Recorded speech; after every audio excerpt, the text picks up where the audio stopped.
Good morning. Public and vascular surgeon at Mount Sinai Hospital. That was such a fantastic talk. It's hard to follow the talk. These are my disclosures. So basically, Bain 101, this is deep versus superficial. I would try to give you a brief synopsis of everything that I learned in the past 10 years. Basically, when you talk about venous deep is venous thrombosis management. It's either thrombosis now or non-thrombotic when we put stents when there's no DVT. But basically, in the deep vein, what we're going to talk about is acute DVT and chronic DVT and non-thrombotic syndrome.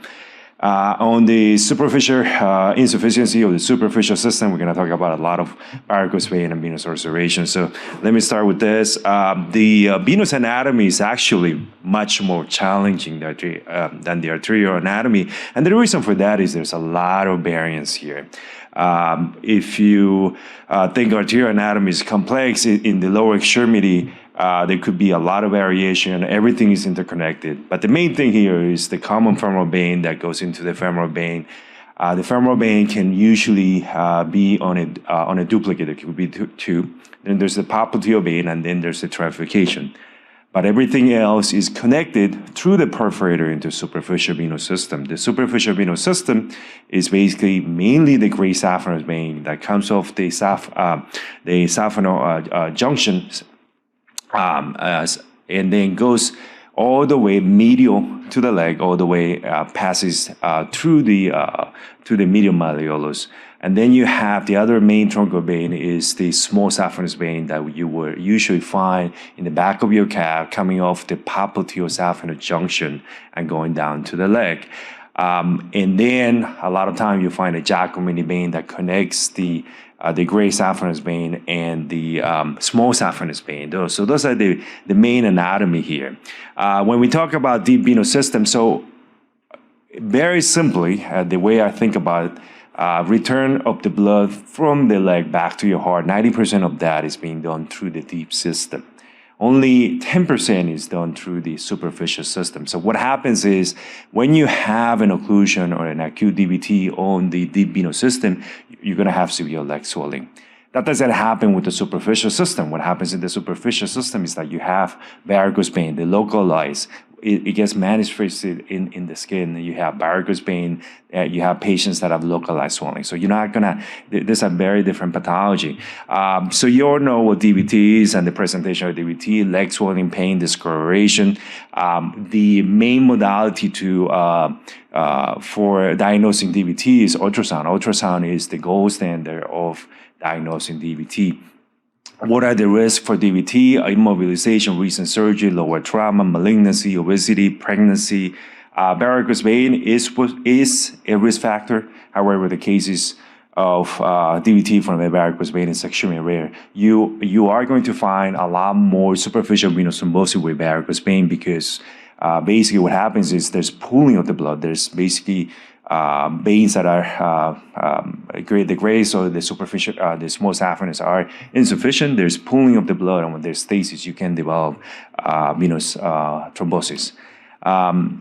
Surgical prophylaxis, this is extremely important in the hospital, right? At least 10% of the patient can die from in the hospital from PE. So low molecular weight for patients that are undergoing major surgery and that are going to be immobilized is very, very important.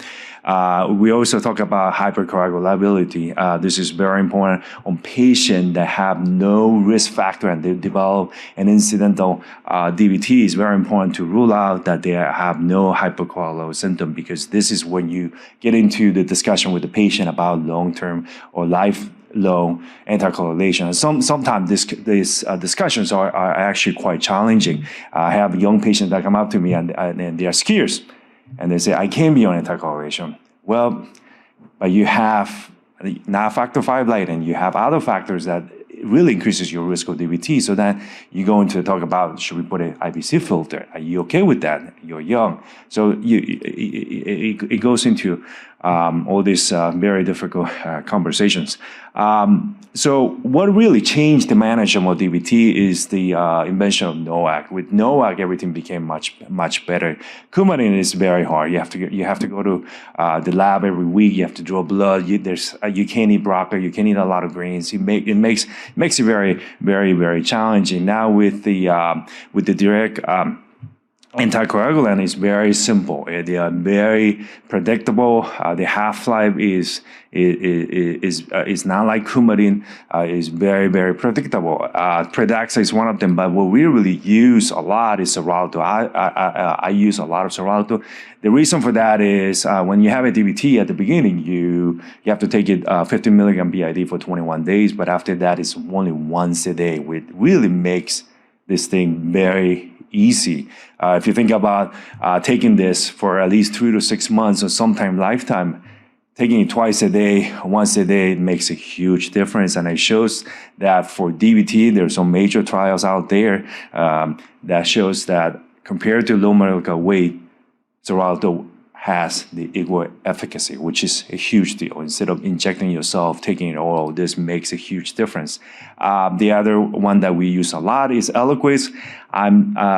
I think it works fine. I think the studies are fantastic, very comparable to Xarelto. However, you have to take it twice a day.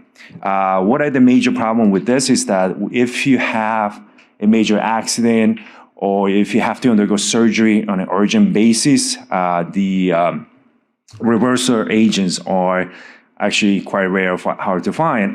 If you work at Mount Sinai, if you need to reverse this patient, actually you can request PCC. It can take 2 to 4 hours, but you can request it. If they're profusely bleeding, you try to do everything. You give FFP, platelets, and everything, but reversal is something of a concern. The other concern is that the cost is a lot more expensive compared to Coumadin. It can run a couple $100, but it is a much easier medication. And a lot of time I have difficulty with patients trying to convince them, but if you take it once a day and you don't have to go and draw your blood, it's much easier. Because of timing, let me run through this really quickly. I'm gonna skip some of this. Upper extremity DVT, if they're in the deep vein, like a brachial vein or the axilla, I treat the same thing as the lower extremity.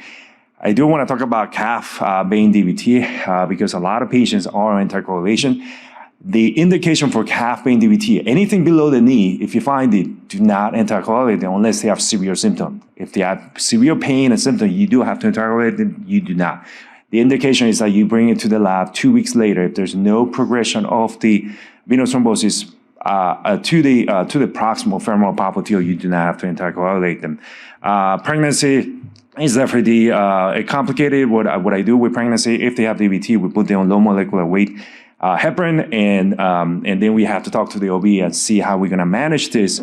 And usually you try to stop that 12 hours before any C-section or natural delivery. Definitely no warfarin.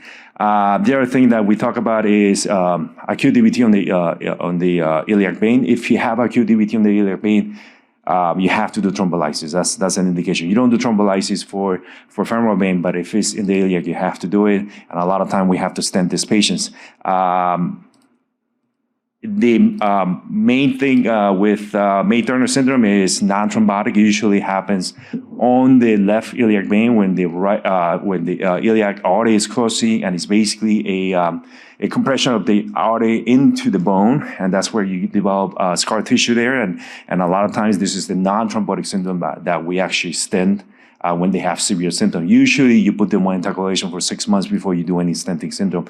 Let me talk about a deep venous system. The last thing I want to talk about is phlegmasia. Phlegmasia, this is a medical emergency. If you see this, just call the vascular surgeon. This is where the venous thrombosis is so bad or is so severe that the venous hypertension exceeds the arterial pressure, and you basically develop ischemic arterial disease. The venous hypertension is so severe. So this is a medical emergency. These patients have to be treated within 6 hours or they're going to lose their leg.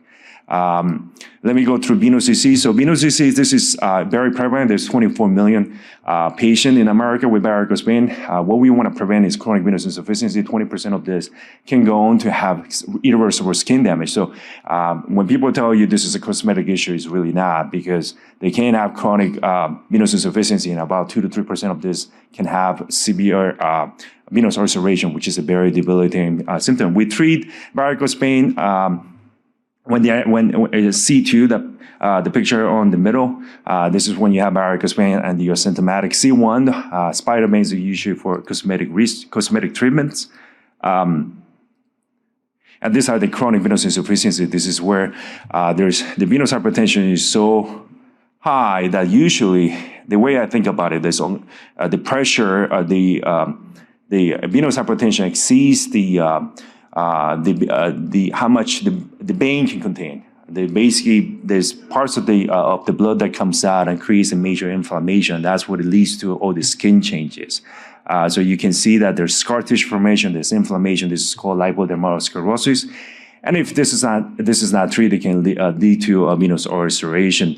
We don't do vein stripping anymore. This is something that we used to do 20 years ago because it's very invasive. What we do is basically laser therapy or radiofrequency ablation. These are using energy or we basically burn the vein shut after inducing local anesthesia. This is a very, very simple procedure that takes 15 minutes. And there's basically no recovery. And we use this to close the great saphenous vein, small saphenous.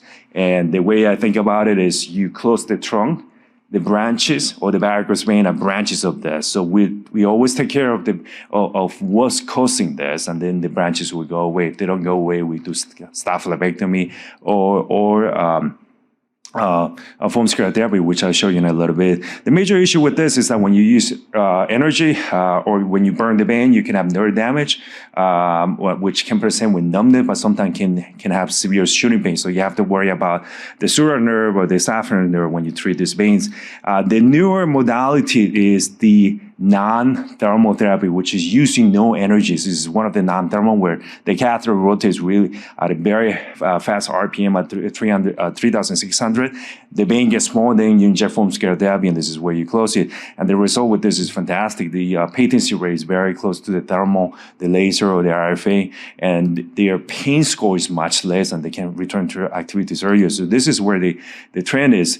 Venous Zero is just basically crazy glue. Somebody took crazy glue, modified it, and now we're injecting it into patient. It takes 30 minutes. I'm sorry, not 30 minutes, 30 seconds for this glue to adhere. So you compress the vein, you make a pancake, and you inject glue. And it's a fantastic way of treating this. And again, very good result compared to a non-thermal. So we have other options now without burning your vein shut. Very easy. You injected your vein, you shut the gray saphenous vein, and your varicose vein are gone. The other methods that we use is Varithena. This is compound foam sclerotherapy.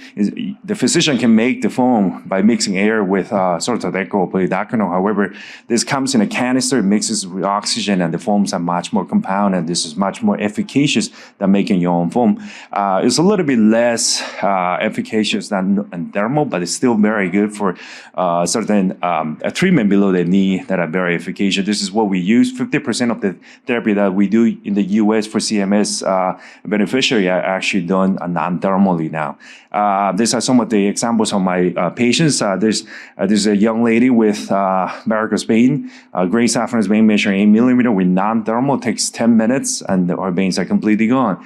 This is a little bit tougher case where the gray saphenous vein was much bigger. The veins are much bigger, about 1.2 centimeters. We used thermal, and about a week our veins were gone.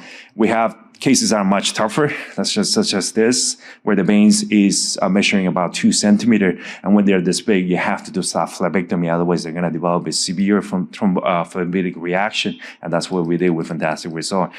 This is sclerotherapy. I'm going to go through this quickly. You basically are injecting foam, and the results are pretty fantastic. Can I, next?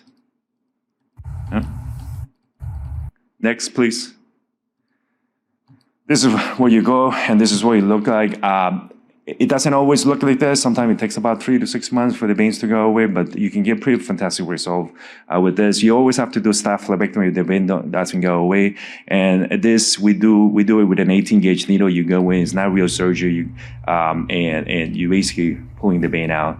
Very simple procedure, very minimal invasive. That's a hook where we go when we actually pull the vein out, and then when the vein is completely out like that, we just put it on move on. Very, very simple procedure. Next. Really quickly on the venous ulceration, there's 2 level 1 evidence trials now showing that you have to treat the veins, otherwise, because of venous hypertension, the ulcers are going to take a long time to heal. This is ever a trial where if you take care of this patient within 2 weeks, the ulcer heal much faster. These are some of the patients that we do. Patient with ulcer for 5 years, and the ulcer is completely healed with mucotherapy after 5 months. Some of the studies we have published. This is with Venous. We directly injected into this vein. You can see the vein is open, the peripheral is open, is closed, and this is how sometimes we now treat this ulceration. I'm sorry I went past the time, but hopefully that was informative. Thank you.